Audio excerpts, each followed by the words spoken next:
अरे वाह, ये तो बहुत ही सुंदर झुमके हैं जी। मैं कल ही अपनी साड़ी के साथ यही वाले झुमके पहनूंगी। हाँ, लेकिन मेरी बीवी से ज्यादा सुंदर नहीं है। अरे आप भी ना बस। फिर अगली सुबह नहाने के बाद राधा खाना बनाने रसोई में जाती है। तभी उसकी ननंद रश्मि वहां आ जाती है और उसके झुमके देखकर कहती है, अरे वाह भाभी, आपके झुमके तो बड़े ही सुंदर है। ये कब लिए आपने? ये कल ही तुम्हारे भैया लाए हैं। सुंदर है ना? हाँ, आपको तो पता है कब से ऐसे झुमके ढूंढ रही थी मैं, लेकिन मुझे तो मिल ही नहीं रहे थे।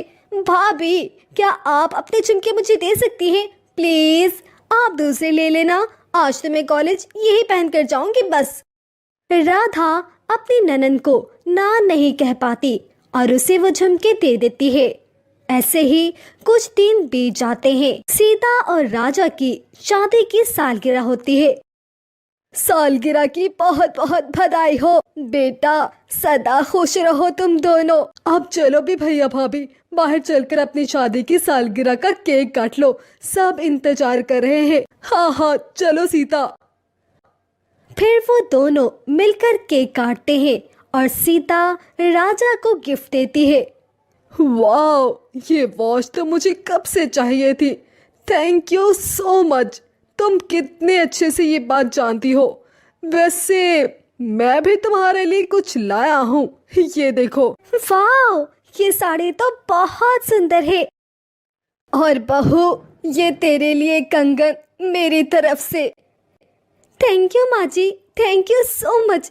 ये तो बहुत ही सुंदर है इस साड़ी के साथ। कि अब रश्मि की नजर साड़ी और कंगन पर होती है। सचमुच ये तो बड़े ही सुंदर है। कुछ दिनों के बाद ये साड़ी तो मैं हथिया ही लूंगी। फिर कुछ दिनों के बाद, भाभी, वो आपकी साड़ी और कंगन मुझे चाहिए थे। वो क्या है ना कि मेरे कॉलेज में फंक्शन है तो मुझे वो पहनना था। बेचारी सीता ने अभी तक साड़ी एक बार भी नहीं पहनी थी और फिर बड़े भारी मन के साथ साड़ी और कंगन उसे दे देती है। ऐसे ही कुछ दिन बीत जाते हैं। एक रोज सीता अपने मायके में 4 दिन रहने जाती है। फिर लौटते समय सीता की माँ कहती है, ये ले बेटा, ये सूट तेरे लिए। इनमें से पसंद कर ले जो चाहिए, बाकी मैं दुकान वाले को लुटा दूंगी। हर बार कहती है, माँ ये सूट थोड़े हल्के दिखते हैं, इसका डिजाइन अच्छा नहीं। इसीलिए दुकान वाले से कहकर ये सूट उठा लाई। अब इनमें से कोई 2 तू रख ले, बाकी मैं उसे वापस कर दूंगी। सास और ननंद के लिए सूट तो मैंने पहले ही लेकर रख दिए थे। ओह अच्छा, वैसे माँ जी, मुझे ये वाला और ये वाला पसंद है, इन्हें मैं रख रही हूँ। सीता, अब चल भी, देर हो रही है। अच्छा माँ जी, मैं चलती हूँ। अरे आते रहना बेटा। सीता वो सूट लेकर ससुराल वापस आ जाती है। बहू, तू जब से मैके गई है ना, मेरा तो दिल ही नहीं लग रहा था। अच्छा किया राजा बेटा, इसे तू वापस ले आया। लेकिन बहू, तू लेकर तो छोटा बैग गई थी, फिर इतना बड़ा बैग। अरे क्या भर कर ले आई है तू? वो माँ जी ने कुछ मिठाइयाँ, घी और सूट दिए हैं। आपके लिए और ननंद जी के लिए भी कपड़े भिजवाए हैं माँ जी ने। मैं आपको दिखाती हूँ। तभी उसकी ननंद भी वहाँ आ जाती है। सीता वो सूट उनको दिखाने लगती है। ये लो ननंद जी, माँ जी ने ये वाला सूट तुम्हारे लिए भेजा है। बस ठीक है भाभी जी, लेकिन मुझे तो आप वाला ज्यादा पसंद आया है। अरे बेटी, वो सूट तो भाभी का है। हाँ होगा, लेकिन ये गुलाबी रंग तो मुझ पर बड़ा ही खिलेगा और मेरे पास ऐसे रंग का सूट भी नहीं है, तो बस ये सूट मैं ही रख रही हूँ। तू अपना सूट रखना, दूसरे के सूट पर क्यों नजर रखती है? अरे दूसरे कहाँ माँ जी, ये भाभी ही तो है और मुझे पसंद आ गया तो इसमें मैं क्या करूँ? क्यों भाभी, रख लूँ ना? हाँ माँ जी, कोई बात नहीं, ये रख लेगी। अब ननंद अपनी भाभी का सूट रख लेती है और बेचारी सीता को फिर से बेमन से वो सूट रखना पड़ता है। दिन जच रहे हैं।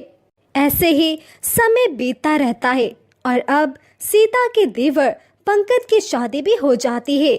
अब घर में एक और भाभी यानी छोटी भाभी आ जाती है। शादी के कुछ दिन के बाद ये लो प्रिया, ये पायल मैं तुम्हारे लिए लाया हूँ। शादी से पहले तो मैंने तुम्हें काफी सारे गिफ्ट दिए, लेकिन शादी के बाद ये मेरा तुम्हें पहला गिफ्ट है। संभाल कर रखना इसे।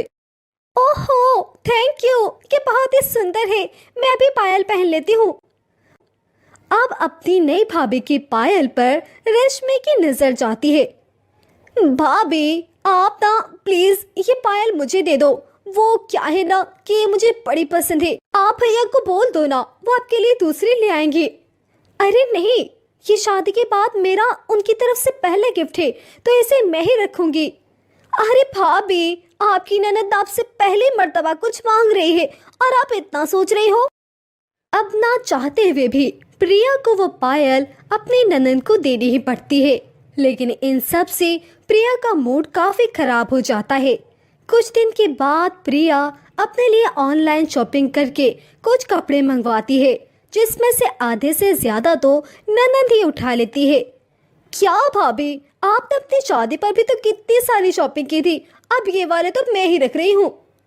अब वो इसके वो कपड़े भी रख लेती है, लेकिन प्रिया अब मन ही मन में सोचती है, ननद जी को तो सब कुछ चाहिए, लेकिन अगर मैंने इसे नहीं रोका तो इसकी हरकत तो बढ़ती ही चली जाएगी। इस तरह फिर प्रिया एक प्लान बनाती है। वो बाजार से कुछ मेकअप बॉक्स के साथ ही वेस्टर्न ड्रेस और हील्स भी लाती है।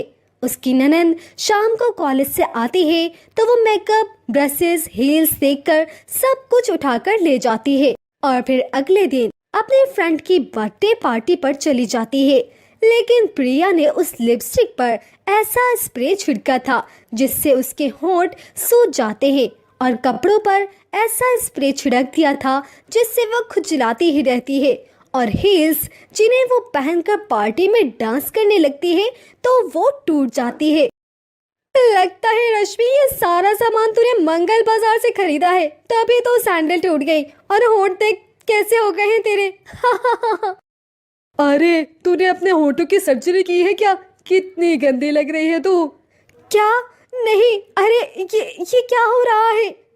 तभी रश्मि के शरीर में खुजली होने लगती है और वो खुजलाते खुजलाते वॉशरूम चली जाती है, जहां वो अपनी शक्ल शीशे में देखकर चौंक जाती है।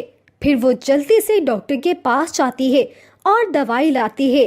अब रश्मि जान जाती है कि ये सब कुछ उसकी भाभी ने उसे सबक सिखाने के लिए किया था, लेकिन इस दिन के बाद उसको सबक मिल गया था कि अब वो किसी का सामान इस्तेमाल नहीं करेगी और ना ही अब वो कभी अपनी भाभीयों की किसी भी चीज पर नजर रखेगी, जिससे राधा और प्रिया दोनों ही सुखी रहते हैं।